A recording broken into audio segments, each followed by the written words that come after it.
Today we are going to talk about. Hello, everybody.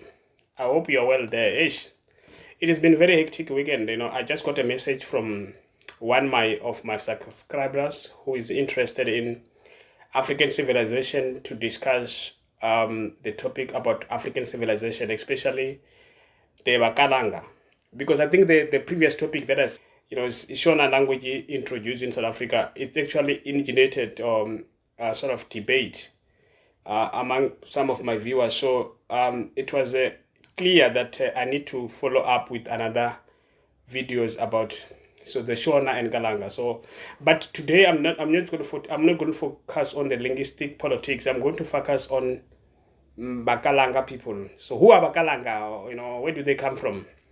Guys, today I think it's very crucial to note that South African people contributed to the scholarship of Bakalanga. Today I'm going to discuss one of those giant African academics who emerged in the interior of South Africa, northwest of South Africa. The guy is the Dr. Silas Molema, Silas Modiri Molema. Dr. Silas Modiri Molema, he was a medical doctor who studied in Europe, Scotland. What a fantastic man. I was very impressed by one of the book that he wrote. He authored a book which is very interesting. The book that he authored by Dr. Silas Molema, for those who follow his story, I think you understand. You remember that in 1920, Dr. Silas Molema published a book. It's called The Bantu, Past and Present. This book is an ethnographical and historical study of native rights of South Africa. So many people, which was published in Scotland. This book was considered to be very important, especially in the scholarships of the Bantu or African civilization. It's also opened a debate on the future of South Africa and rights relation. Before I continue to talk about Silas Molema, it's very important to note that Silas Molema was a politician. So we understand that some politicians in most cases will always have the views that unite people. So I guess, but in this context, I'm not looking at reviewing this book of Silas Molema on the basis of political, issues. I'm looking at these contributions. So Silas Molema in these books, he raised the issue of Bakalanga, guys. Bakalanga, can you believe it? You may not believe these things happen. Yeah, Silas Molema was one of the few African in the early 20s to speak about the importance of understanding African relations, African knowledge system, especially the civilization of Bakala Africans. So most of the civilization that you see in the southern part of Africa are, according to Silas Molema, are attributed or credited to Bakalanga. Silas Molema come from the tribe known as Barolong. So Barolong, for those who don't know, are the Sotho Tswana people or Batswana people who live in the western part of South Africa. So he's from that tribe. So he wrote, I would have thought that maybe Silas Molema would wrote about Batsatsing.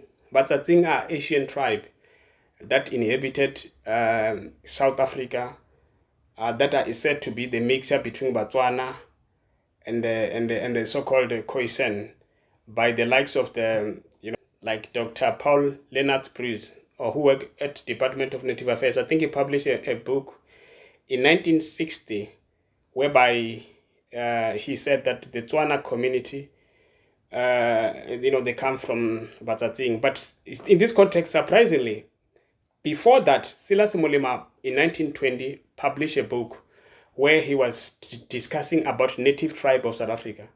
So very impressively, Silas Molema noted that the civilization that we see in the southern part of Africa are attributed to Bakalanga.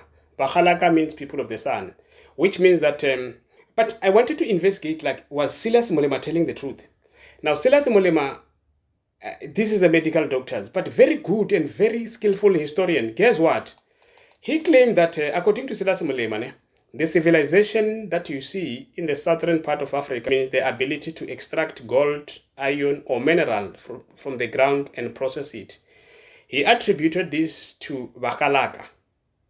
As you know, that Bakalanga means people of the sun. According to Silas Molema, the Mashona, however, only arrive in 18 centuries.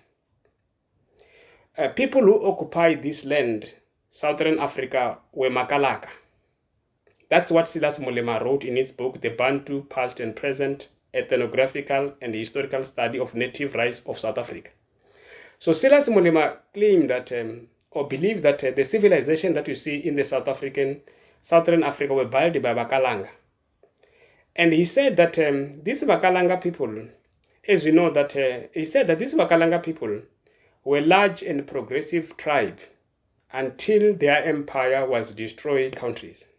Now let's look at this hypothesis, or this what you call notion, or that this debate that was actually raised by Silas Molema.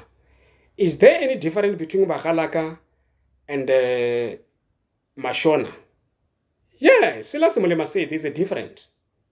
Mashona are recent identity, whereas Bakalaka have been there before.